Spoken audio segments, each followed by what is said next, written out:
I didn't plan to end my marriage in front of a room full of strangers.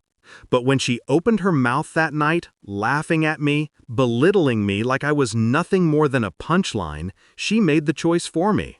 The clink of champagne glasses, the glow of chandeliers, her voice slicing through the room like glass underfoot. Yeah, my husband's work isn't exactly glamorous, but hey, at least he tries. Laughter followed. Not the warm kind, the cruel, stifled kind. The kind that makes you want to peel your skin off just to disappear. I stood there with a glass in my hand, watching their suits and dresses glisten under the light, all of them complicit in her joke. And I smiled. Not because I found it funny, because in that moment, I knew I'd already won. We weren't always like this. I remember when she used to brag about me, when she'd trace her fingers over my hands and say she loved the calluses, loved that I worked with something real, something honest. We built a life together on those words.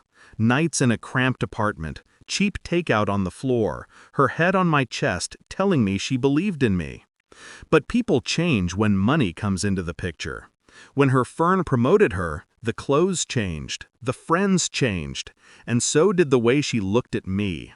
I wasn't evolving fast enough to match her new world. At first, it was subtle, a sigh when I came home tired, a joke about my work boots.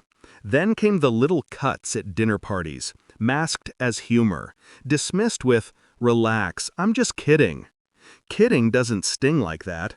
It wasn't the first time she mocked me at that party, but it was the first time she did it in front of her boss, her CEO. Silver hair, measured smile, the kind of man who could make or break careers with a single word, stood there as she laughed at me. She wanted to look sharp, witty, better. I caught his smirk. And in that second, something inside me went still. Not anger, not hurt, something colder, a decision.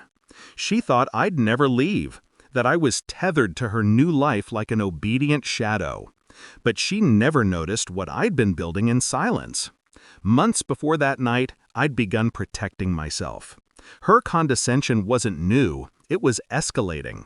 I'd taken it as a warning, so I met with lawyers, moved assets, redirected accounts she didn't even know existed. I built a clean escape hatch, brick by brick, in total silence. Her friends thought I was simple, predictable. They had no idea how much patience it takes to be underestimated. So when she made that final joke and her colleagues laughed, I didn't flinch. I set my glass down, and I spoke loud enough for the room to hear. "You're right," I said. "My work isn't glamorous, but it's honest and it's mine, which is more than I can say for this marriage." The laughter stopped. Chandeliers hummed above us in silence.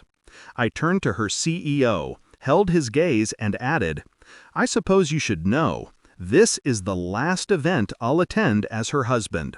The divorce papers are already filed. She'll be served next week." The way her face drained of color was almost art. Shock first, then fear, then the dawning horror that I wasn't bluffing. The room fractured around us, gasps, whispers, awkward stares. She grabbed my arm, her nails digging in. "Stop! What the hell are you doing?" I leaned in, close enough for her to smell the calm on my breath. "I'm setting you free. Isn't that what you wanted?" Her CEO shifted uncomfortably. Colleagues avoided her eyes. The pedestal she'd built for herself, her perfect image, her polished charm, collapsed in seconds. And all I had to do was tell the truth. I left before she could recover, before she could spin her lies into excuses. I walked out of that ballroom, the echo of my footsteps louder than their whispers. By the time she chased me out, I was already in the car, already gone. The next week, the papers arrived at her desk, exactly as promised. Half of what she thought she owned wasn't hers. Her carefully constructed world cracked, and there was nothing she could do to stop it. People ask if it hurt, walking away like that. It didn't. The marriage had already been dead, I just chose the funeral. She humiliated me for applause. I ended her performance with silence. That was the difference between us. She needed an audience. I only needed the truth. And the truth is, I don't regret it. Not one word, not one step. Because in that ballroom, under the glow of chandeliers and judgmental eyes, I learned something vital.